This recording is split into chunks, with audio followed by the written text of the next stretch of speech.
Bem-vindos ao 40 Pode Mais. E hoje a gente, depois de ter contado para vocês um pouco sobre o que estamos fazendo aqui, sobre o que a gente vai falar mesmo hoje, Leila? A gente tem tanto assunto para falar, né, Gabi? Sim. Que bom estar aqui no segundo episódio, que bom estar aqui dando continuidade a esse projeto lindo que a gente criou, se jogou. E aí, pensando aqui comigo, o que a gente pode falar, o que a gente pode trazer, o que a gente pode pontuar hoje, que vem acrescentar naquilo que a gente já falou lá no primeiro. Daí eu pensei, o que tu acha? Vamos falar sobre transição de carreira? Boa! Vamos falar sobre essa coisa mutante que a gente viveu ao longo da nossa vida, de uma hora uma advogada, de uma hora uma fisioterapeuta. Isso aí, a gente até comentou de uma maneira superficial Sim, no outro episódio, né? Acho que é isso. legal a gente contar um pouco mais. A gente pincelou lá no primeiro, mas acho que a gente pode mais nesse assunto. 40 Pode Mais.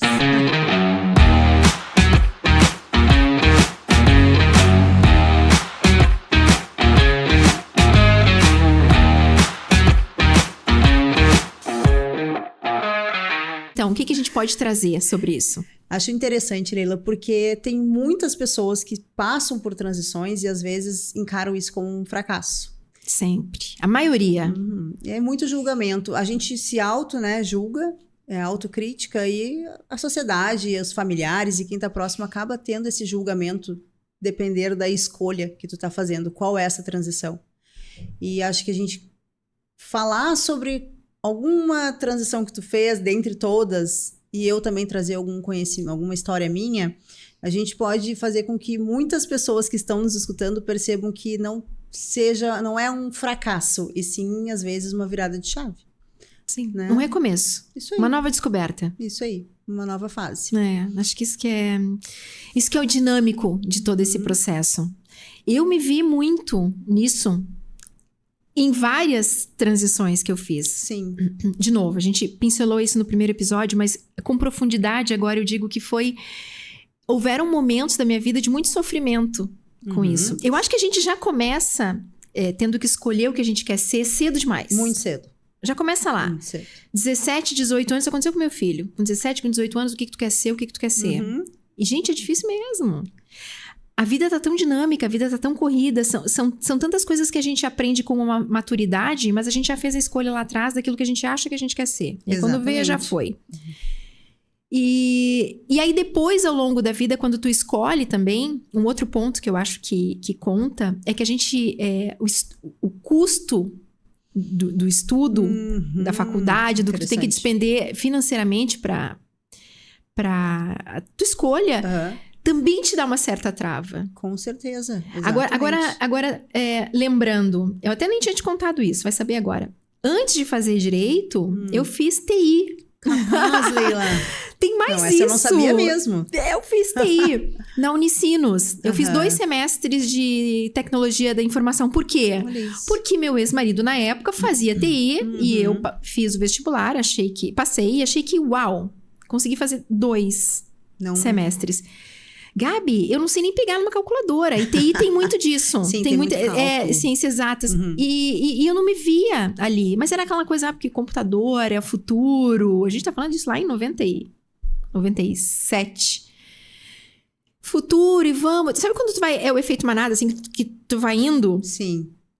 Tive a coragem, já na primeira coragem, hein? De dizer, não é isso que eu quero. Com 2 semestres de Unicinos. A gente tá falando aí que...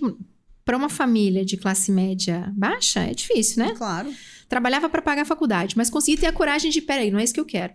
E aí depois é que veio, influenciada pelo meu pai, como eu já contei no primeiro episódio, a coisa do policial.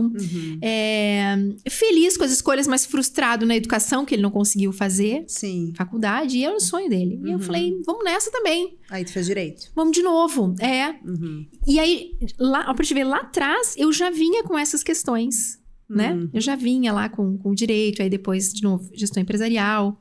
Fiquei um tempo fora do mercado, sem saber muito bem ali, fiquei quicando, sem saber. Eu não conseguia, é muito interessante isso, porque eu tinha formação, eu fui uma aluna muito boa em direito. Eu fiz minha faculdade em 5 anos, eu tirei notas muito boas, no tempo em que a gente nem falava em aulas presenciais. Isso não é um julgamento, tá, pessoal? Mas é que deu uma facilitada pra vocês, deu, né? Aquela coisa assídua, aquela faculdade puxada, com um filho pequeno. E eu fui uma aluna muito aplicada, porque eu me dispus a fazer aquilo ali e consegui fazer. E aí depois na gestão empresarial também, mas eu não me via advogada. Mas foi indo, agora eu tenho diploma. E era uma das profissões que mais tinha status, né? Era engenharia, medicina e direito. Acho que isso também foi sedutor pra mim. Acho que isso também foi sedutor. Eu não tinha pensado por isso, mas agora eu tô falando, me veio, assim. Porque sempre foi bonito de dizer. Exato. É sonoramente bonito de dizer. Minha filha fez direito. Eu sou formada em direito. Eu fiz um pós-graduação. Eu terminei a faculdade em dezembro. Em março eu já comecei um pós-graduação. Sim. Eu queria estudar. Outra coisa interessante. Eu acho que eu quis muito mais estudar do que me realizar. As coisas parecem que estavam em caminhos separados. Hoje eu não faria nem essa faculdade, nem esse pós-graduação. Mas será que o seguir estudando não era talvez uma fuga? Claro. Por não se encontrar, Claro. Né? Uma busca incessante por não me encontro e me escondo no estou estudando. Parada eu não fico. Isso aí. Eu vou estudar. E de verdade, né? O conhecimento nunca é demais. Se tu vai aplicar ou não na carreira, ok, mas pra vida. Pra vida, exatamente. Valeu. Não me arrependo de nada, mas não me vejo fazendo nenhum desses dois cursos. E foi. Direito, pós-graduação, tipo fiquei um tempo ali fora do mercado, e aí eu tentei empreender. E descobri que eu não sou empreendedora. Fui numa frustração aí sim, porque também tem isso. Tem algumas descobertas que a gente só consegue ter certeza e ficar segura nessa verdade quando a gente executa. Porque é muito fácil a gente criticar daquilo que a gente não viveu, né? E hoje eu sou uma pessoa que eu só aceito críticas de quem já passou pelo caminho, tá lá na frente me dando a mão. Sim. E aí, vivendo nesse período ali, vamos empreender, vamos fazer isso, eu também me descobri que eu não sou empreendedora. E aí não deu certo, foi frustrante. Foi, mas foi uma grande descoberta. Sim. Porque também tem que estar em ti isso, né? Eu até costumo falar assim que a gente consegue formar... E grandes faculdades conseguem formar grandes advogados, mas bons e grandes advogados é difícil, porque tem que estar em ti também. Nisso. E assim para várias profissões. Bom, e aí? E aí tô lá com as duas formações, tô lá nesse tempo tentando empreender, abrir a loja de decoração. Espero que muita gente, meu cliente do Armazém da Casa, gente, em Esteio, 3 anos aí, ali, Gabi. 3 anos viajando, buscando... 3 anos é um tempo, né? 3 anos, ali, na esquina da Clarete com a Rio Grande. O pessoal de Esteio tá me escutando, vai lembrar da minha loja. Linda! E olha que doido isso. Eu montei uma loja de decoração, e eu sempre gostei muito de decoração. Sim. Muito além do que a cidade comportava. Eu ousei demais. Sim. Eu trazia coisas que o meu público ali não estava preparado. Erro de estratégia. Falta de conhecimento, erro de estratégia. Mas achava que eu poderia ser, achava que eu gostava de decoração era o suficiente. Gostar de decoração era o suficiente para abrir uma loja. Exatamente. Gostar daquilo é uma coisa, né? E trabalhar com aquilo é outra. Completamente exatamente. Diferente. Mas ok. Tá, ótimo. Tentei. Não deu.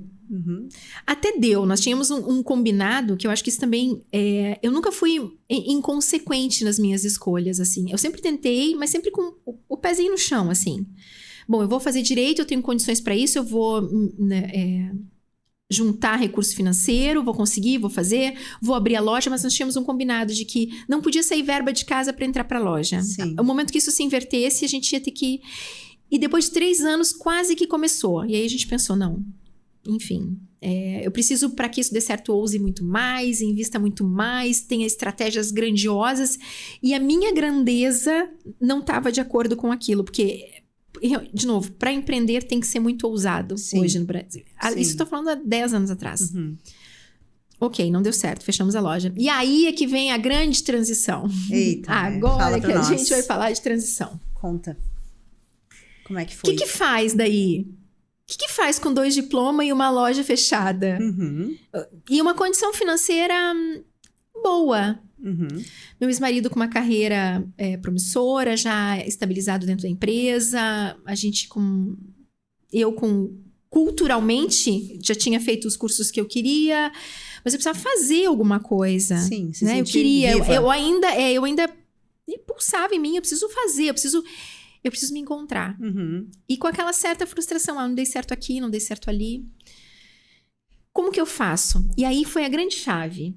Que quando eu resolvi, nesse tempo, depois que eu fechei a loja, voltar para o mercado de trabalho, eu procurei ajuda para me conhecer melhor. Que tipo de ajuda, Leila?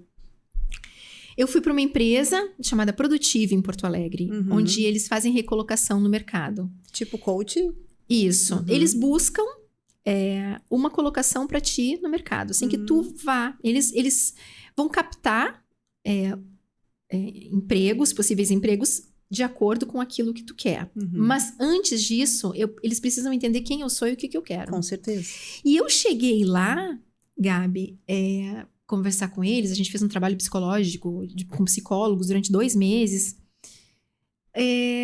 pensando que eu ia voltar para o direito, pensando que era alguma coisa assim. E depois de longos 2 meses de muito trabalho interno, eu me descobri. Serviu foi a palavra que a gente usou nas nossas reuniões. Que eu tinha dentro de mim uma coisa, primeiro, gestão não era. Sim. Não, esse traço de gestão de pessoas não estava em mim. Eu não fui feliz quando fiz gestão de pessoas. No período que eu trabalhei na Springer, na fábrica, durante 12 anos, eu tive um período ali de gestão. E eu não fui feliz ali. Eu não dei certo, vamos dizer assim. Eu tive um aprendizado, mas porque a empresa queria, não funcionou. E lá eu fui trabalhar tudo isso. Mas gestão de pessoas, porque a gente sempre tende a achar que CLT, de novo, né? Exato. E fazer gestão de pessoas é sinônimo de que tá dando certo, que tá tendo sucesso. E a gente, numa conversa com elas, já no final, a psicóloga falou assim, mas tu tem um perfil de servil. Tu tem um perfil de executar. Tu tem um perfil de receber a tarefa, aquilo que estão te pedindo, e tu vai executar da melhor maneira, desde que seja tua. Dão na tua mão e aquilo ali tu vai fazer. Como tem que ser. E que tal, dentro disso, a gente procurar uma colocação de secretária executiva? Meu Deus! Sim. Eu falei, quê?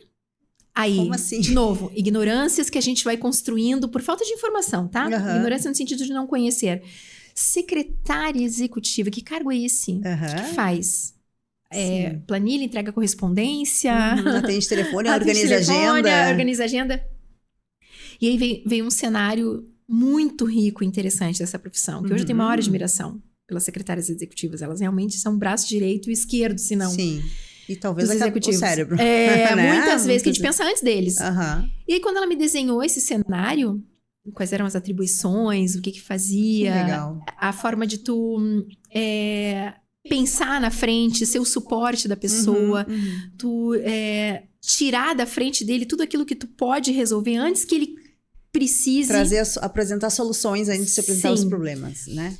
Eu falei, tá, eu quero tentar, eu quero ir. Nossa, que desafio. E aí, volta um pouquinho para contar pro meu pai, lá o policial que tinha super orgulho da filha formada em Direito, que ia trabalhar de secretária. Não acredito. Nossa, tu vai com diploma, com pós-graduação, tu vai trabalhar de secretária. Pai, eu fui lá, de novo, mais uma vez eu tive coragem de bancar a minha escolha e fui. Aí eles foram procurar no mercado. Em seguida, no primeiro mês eu já fui contratada, procurar uma empresa que estava super em ascensão, onde tinha um presidente que precisava dessa assessoria.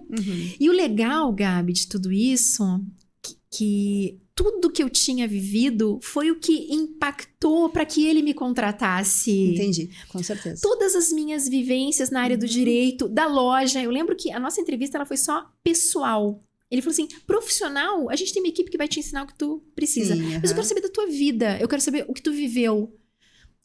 Como que tu mora, a educação com teu filho, as viagens que tu fez. Ele queria uma proximidade com o mundo dele também, que toda a minha bagagem ali, que eu ficava meio quicando sem saber o que eu ia fazer, me permitiu. Então foi muito interessante. E eu te digo que de todos os trabalhos que tive, essa transição, ela me fez muito feliz. Olha, foram que maravilha. 3 anos de um trabalho executado com felicidade, de acordar de manhã que te encontrou? Me encontrei. Era o servir, então? Era o servir. E aí, eu cuidava, né, na parte burocrática da empresa, e eu administrava também uma parte da vida pessoal do presidente. Morava em São Paulo, mas trabalhava aqui de segunda a sexta, e eu administrava tudo, empregado, a casa, logística, carro. E era tão interessante que essa coisa de ligada à casa, e já mais na frente a gente vai falar, ele só piscava. Sim. E eu resolvia, porque toda a minha bagagem de antes, te permitiu. já o olhar para decoração ajudou ali, o meu olhar do direito, a questão de saber negociar com os diretores, o posicionamento dele, de gestão de pessoas tinha que ter também um pouquinho, era o elo entre um presidente e a direção de uma empresa. Foi tão bom, foi tão... Ou seja, nada do que tu viveu, tudo do que tu viveu anteriormente virou ferramenta para te conseguir, tu foi sendo preparada, na verdade, durante todo o caminho para executar essa tarefa, essa profissão. Essa profissão. Que de verdade me fez muito feliz. Que legal. Durante o tempo que eu tive lá, eu acordava feliz, eu acordava motivada para ir. Eu acordava motivada para o meu chefe. A gente começava uma reunião de diretores onde eu tinha um papel fundamental ali, com os números da empresa, em apresentações que eu tinha que fazer, mas eu também me sentia super motivada em ter pedido para o motorista buscar o chazinho de jasmim que ele amava tomar. O quanto o cuidado passava pelo meu trabalho. E aí, ser secretária executiva era a união de tudo. Então, eu adorei. Tive que sair de lá. Pedi demissão depois de um tempo, porque, enfim, tinha um divórcio. E aí vem a segunda grande transição de carreira na minha vida. E aí? Segunda. E essa foi mais dura. Por quê? Bom, conta pra nós qual foi, né? Depois a gente entende o porquê da dureza. Quando eu me descobri feliz, eu fui feliz como secretária executiva, mas em algum momento depois disso, eu tive que entender, aceitar, querer, ter a coragem de decidir que eu ia ser dona de casa. Meu Deus. Que lá o senhorzinho policial ia ver de novo, agora sem ser secretária executiva, eu guardando as minhas coisas, e agora eu vou ser dona de casa. E eu diria pra ti, um dos papéis mais complexos que a gente possa executar. Eu imagino. E é algo que é muito complexo e, ao mesmo tempo, é tão...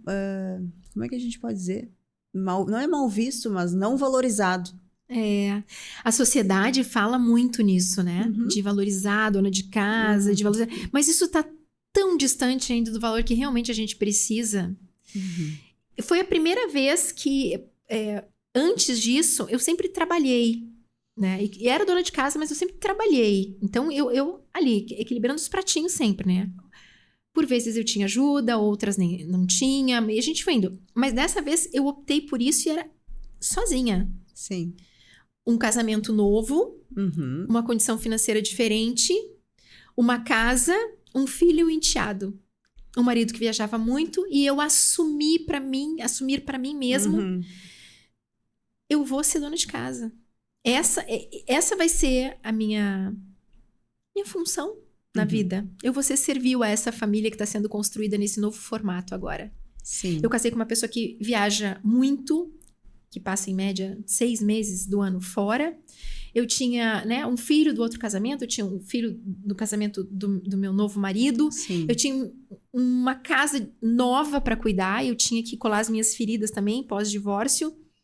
E eu quis me dedicar a isso. Eu quis me dedicar.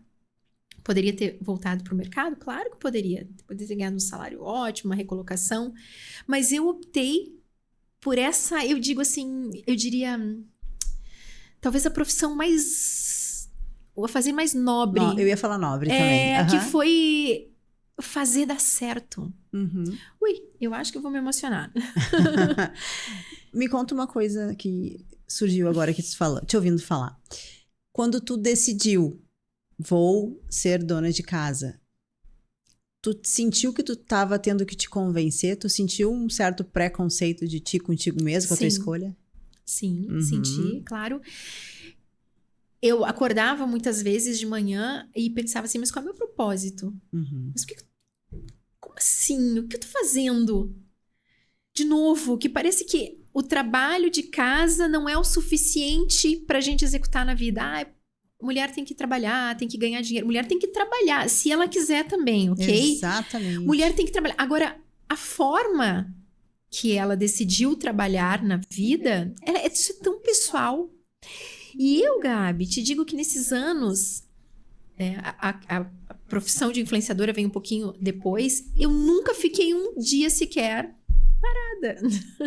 Eu fiz a minha família dar certo. Sim. Eu me dediquei demais à minha família, a esse novo núcleo.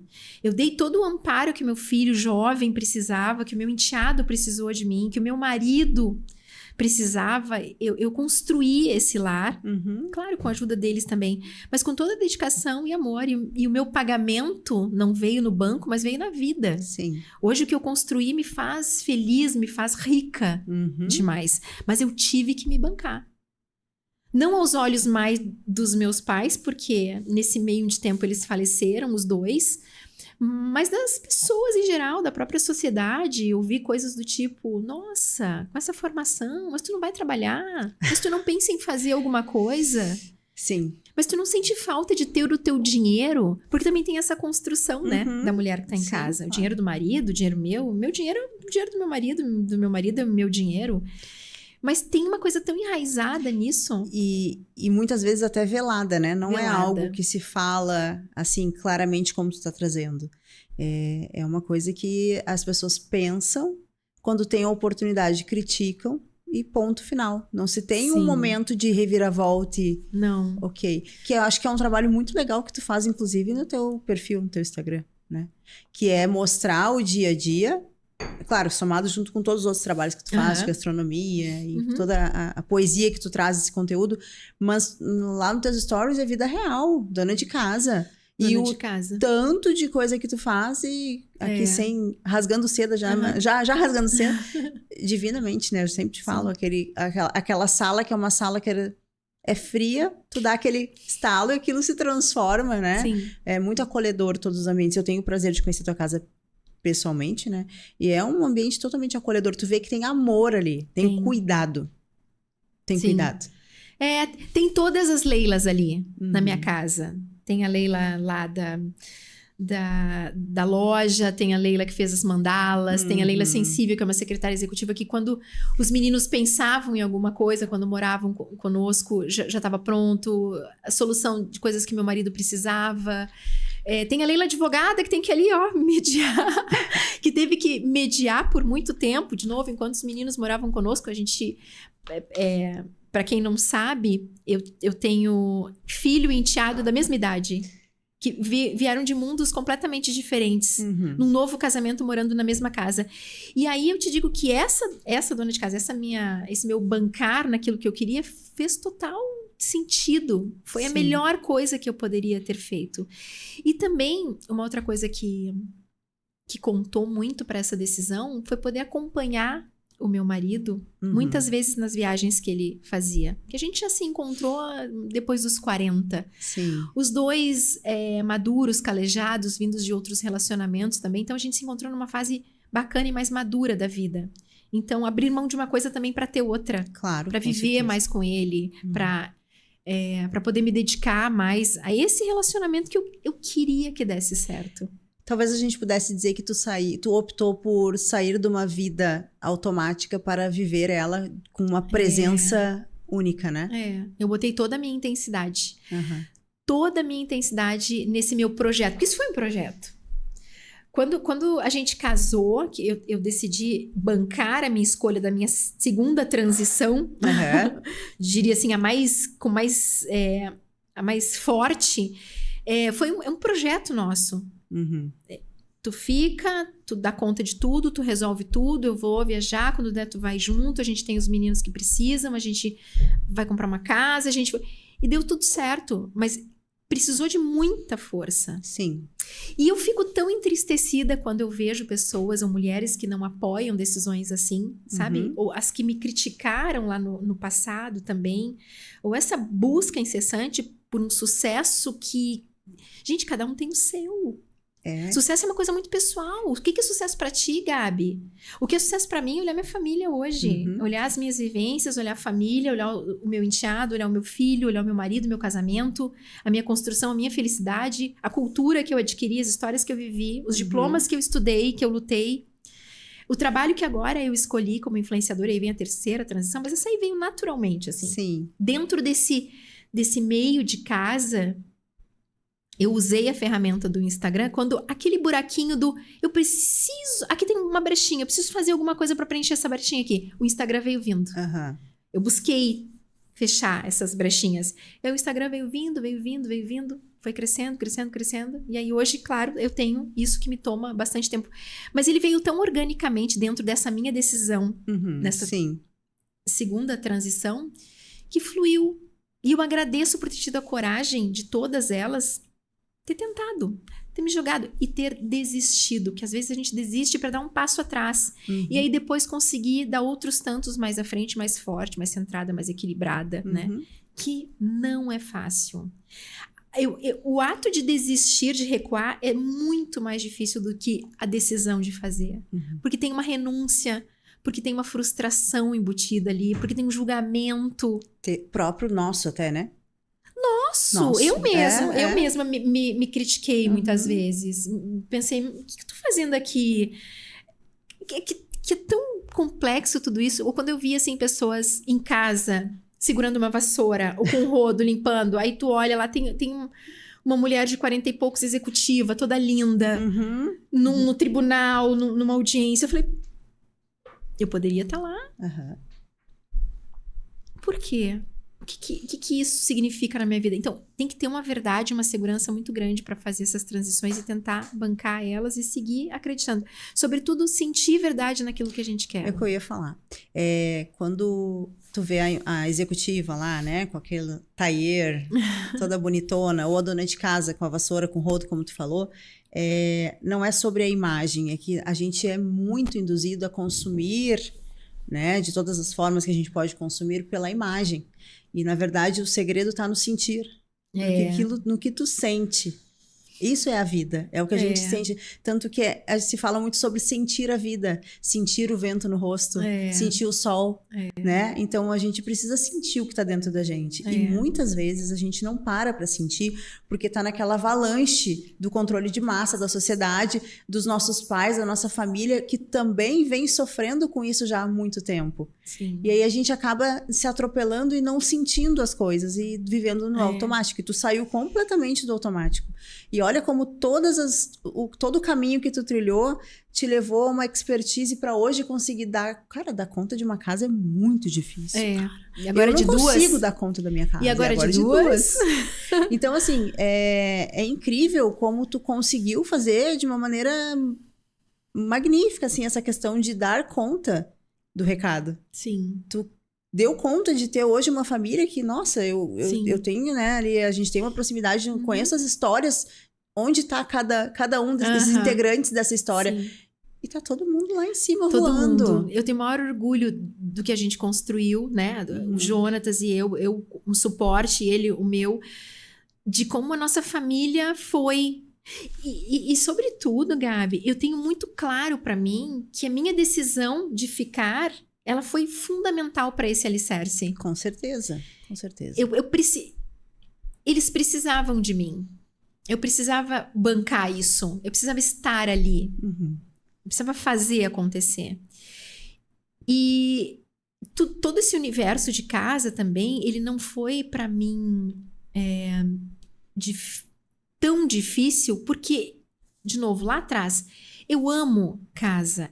Lembra que na primeira coisa que eu falei na apresentação é que eu sou romântica de dar dó? Sim. Eu vejo beleza no cotidiano.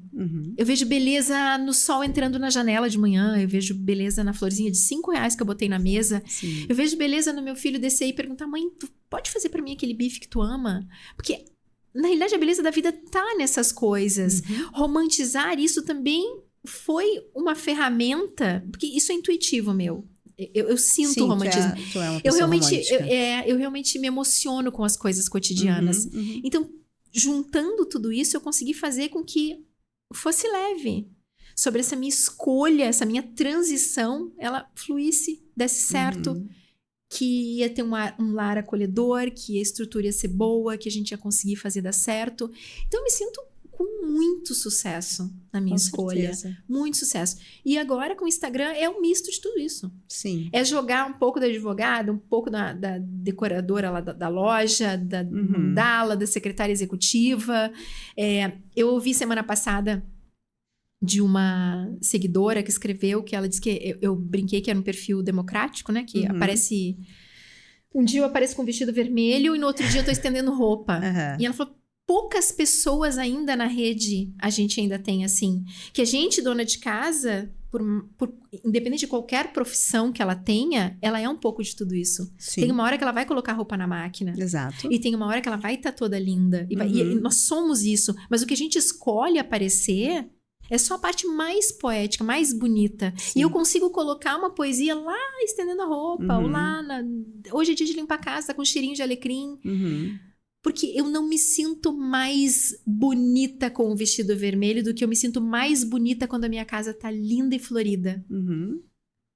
Eu sinto felicidade nas duas formas. Tu viu que tu fala a palavra sinto. Eu sinto. É porque tu sente. Eu sinto. De fato. Eu sou puro sentimento. Tu não tá sendo, tu sente. Eu sinto. Tu sente essa... Eu sinto. E eu acho que é um misto de tudo. Eu ia falar um pouco de um assunto que acho que a gente vai trazer num outro podcast. Ai, bom muito falar bem, de tudo isso. Muito bem. Passei agora por vários momentos da minha vida que... Reviveu. Revivi. E me fazem muito feliz. E eu acho que tu, ao reviver, tu vai batendo o martelo que, tipo... Obrigada. Obrigada. Obrigada por ter feito a transição. Obrigada por ter desistido e ido para um novo desafio. Obrigada por ter tido coragem, né, de aceitar o desafio da empresa lá, da coach, que te desenhou um papel que, poxa, tu confiar o que tu vai fazer da tua vida. De um relatório, tudo bem que ela é profissional, capacitada, mas mesmo assim. Né? Não, tudo sim. E essa coragem vem muito de uma pessoa chamada Terezinha, né? A fonte toda é da minha mãe. A minha mãe era extremamente corajosa.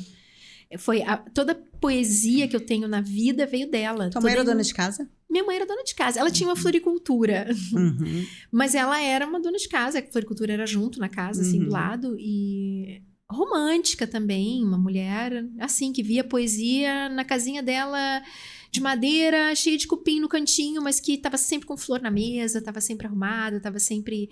Ela é intensa, veio muito disso, sabe? Ela sempre teve muita coragem pra bancar as escolhas. Então, acho que é isso, sobre as minhas... Pensando nas minhas transições. E é importante a gente falar também, né, Gabi? Agora, tu vai trocar com a gente também sobre as tuas...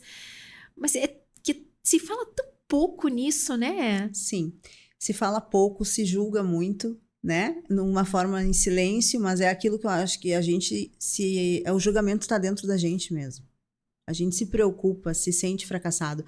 Porque, até assim, eu ia falar também sobre isso. Como a gente aprende, é ensinado desde a época do colégio, de ver nossos pais passando por esse processo também, que a gente... é capacitado para trabalhar com aquilo. Então, tu tá no colégio, tu aprende que tu tem que sair dali, que tu tem que entrar numa profissão, encontrar uma profissão. Aí tu encontra a profissão, tu faz um treinamento, ou uma faculdade, ou um curso técnico, e tu é treinado para executar aquilo. Tudo tão desenhadinho, né? Tudo te entrega... Na verdade, é uma manipulação constante. Tudo tão... Parece tudo tão facinho, né? Exatamente. E aí tu tem que seguir aquela cartilha e a partir do momento que tu resolve olhar pro lado e ver que tem um livro, outro livro ali embaixo que tu pode ler e criar a tua própria história, as pessoas ficam assim, não, mas tu tá fazendo errado. É errado tu não seguir essa cartilha aqui. Tu quer ter sucesso, tem que seguir esse passo a passo. Isso é uma coisa horrível de, né? Escuta com atenção, assim, tu quer ter sucesso, segue esse passo a passo. Esse passo a passo deu certo pra Leila, mas pra Gabriela não vai. Pode ser que não dê certo. A chance é muito maior de não dar certo. Somos pessoas totalmente diferentes. Então, não tem como a gente dizer que o sucesso é se formar em direito e ser uma juíza.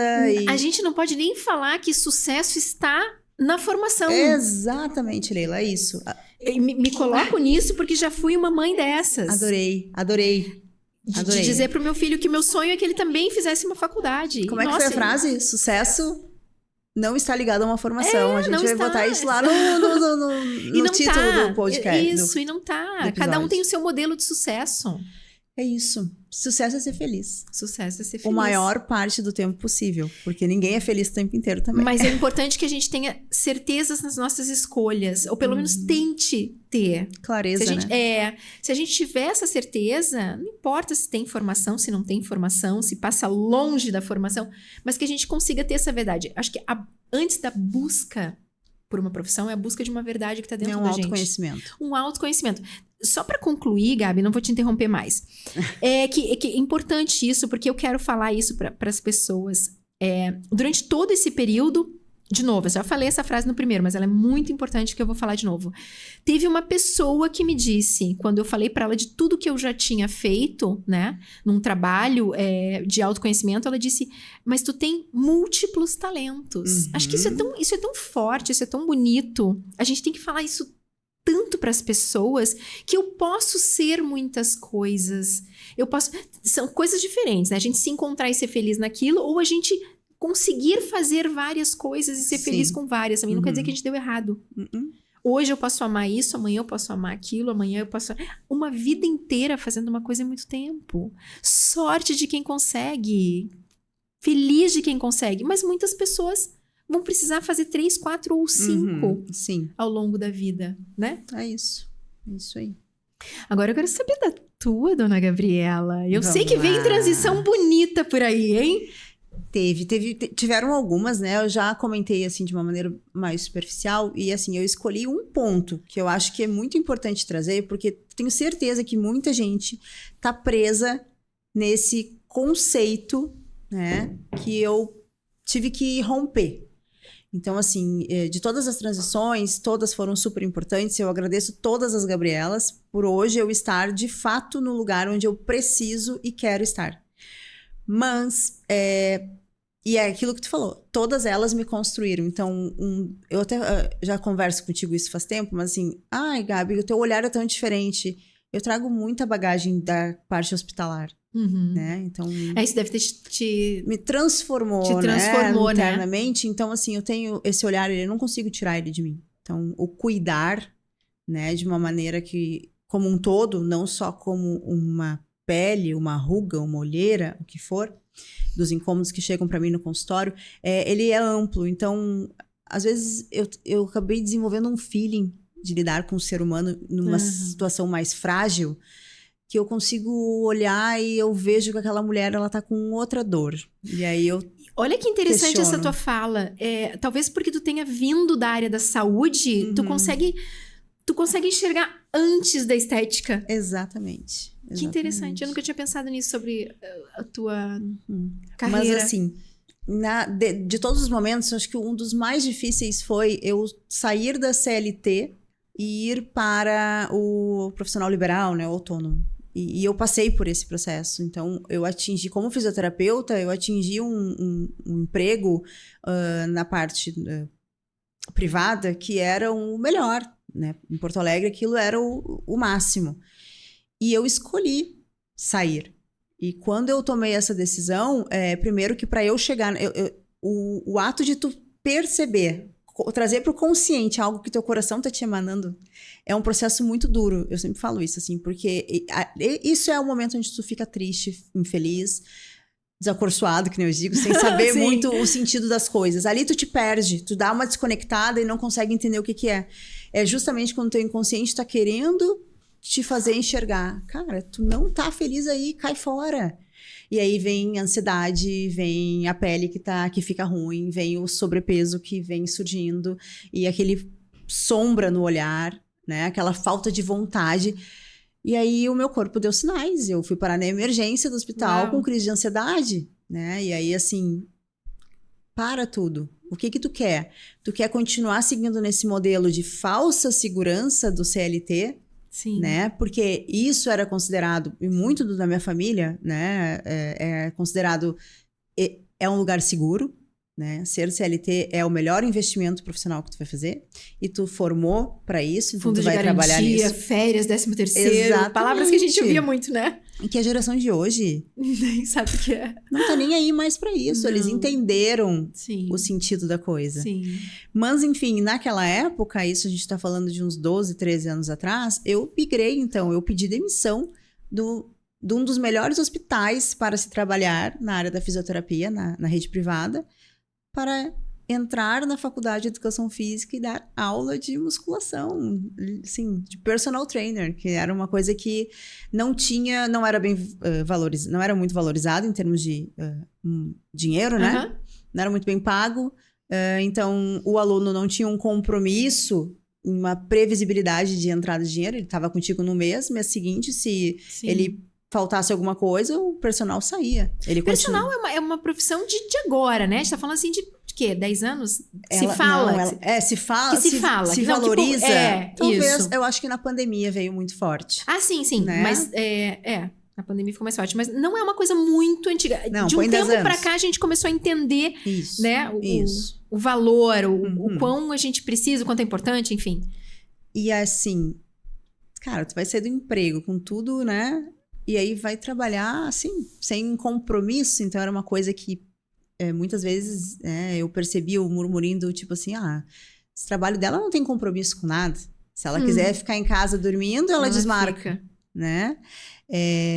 Que coisa, Como né? é que tu vai assumir um financiamento se tu não sabe se mês que vem tu vai ter os 10 alunos que tu tem esse mês?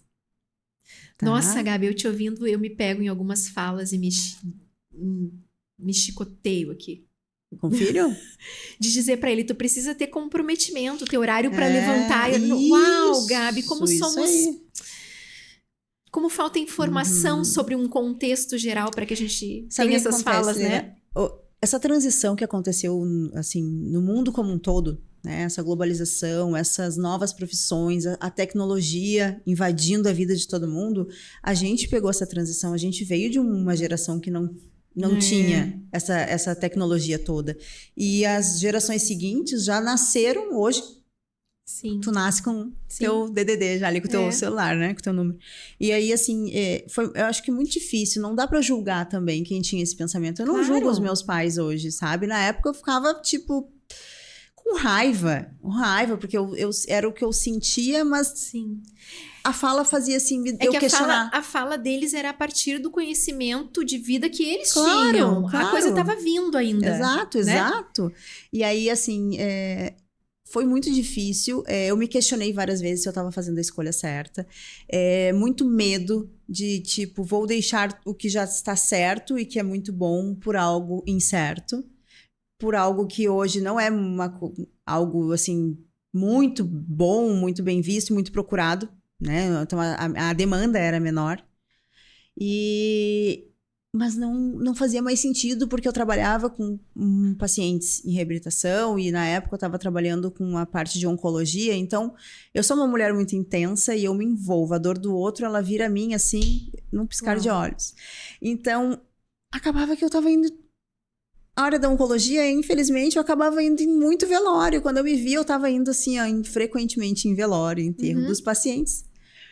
E aquilo estava me deixando com uma energia muito pesada, sabe? Teu psicológico começou a ficar fragilizado. E eu assim, gente, eu não quero mais isso. Compreensível até, né? E aí, tu trocar de ambiente, o que acontece? Eu tô indo para um ambiente de academia, as pessoas estão com outro propósito, outra motivação. Olha que louco isso. Olha essa tua transição de um lugar para o outro. Não, e olha só, olha onde eu me convenci que eu ia fazer essa transição. Esses pacientes oncológicos, ou eles, infelizmente, né, vinham a óbito, né, morriam no hospital, ou eles tinham alta, mas essa alta para casa vinha com uma catatal de recomendações. Dentre elas, fazer a fisioterapia para recuperar a massa muscular que eles perderam de estar acamado e passando pelo processo de quimioterapia, rádio.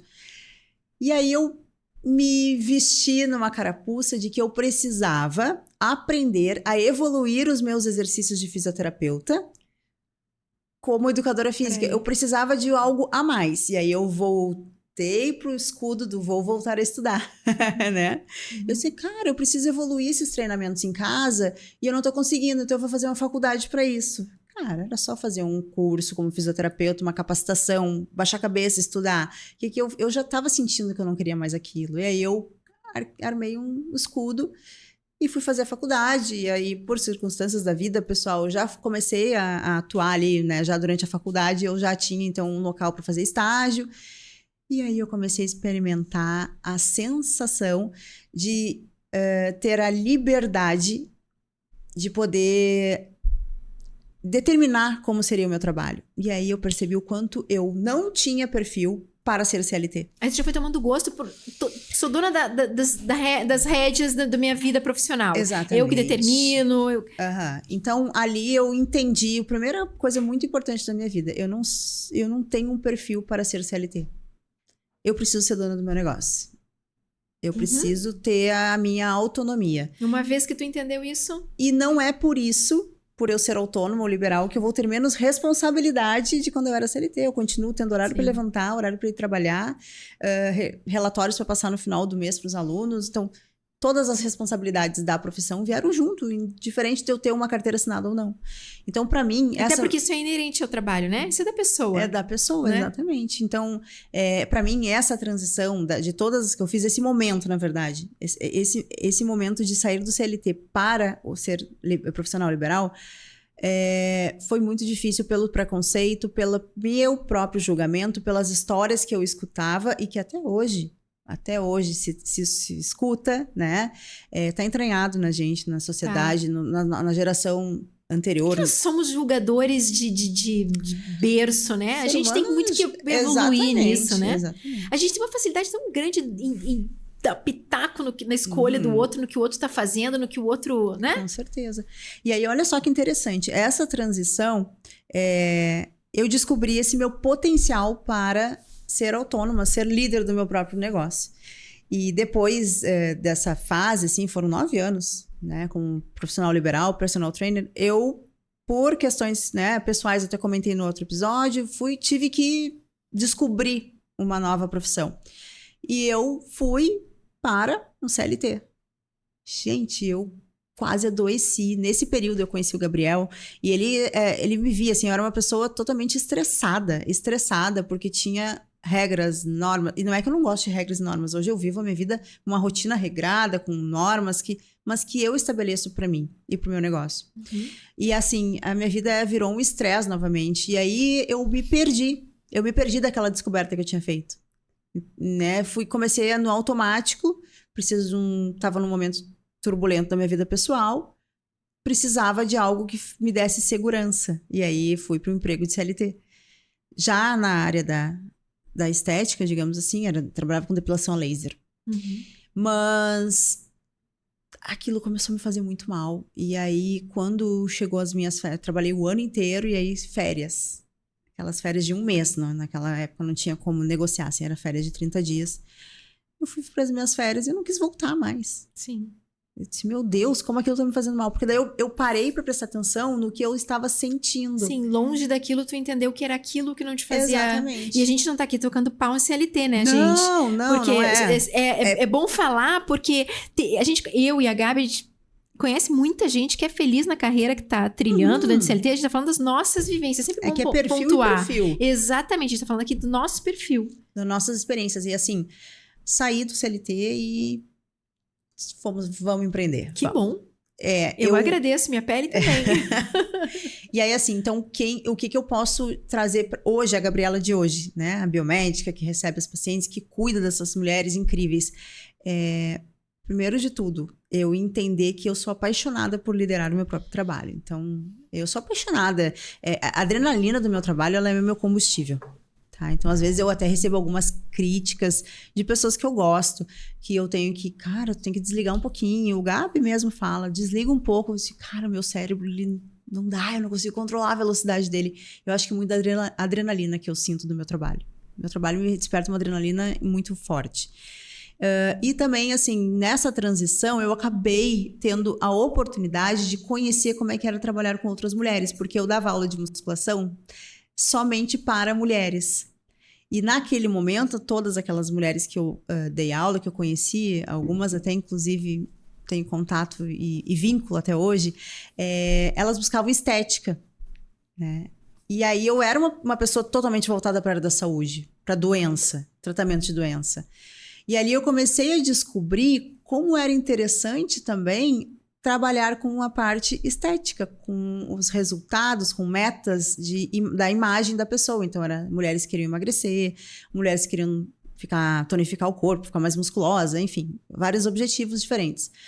Mas eu comecei a olhar como aquilo também era gratificante e importante tu guiar alguém nesse processo. Porque até então, para mim, a única coisa que valia era...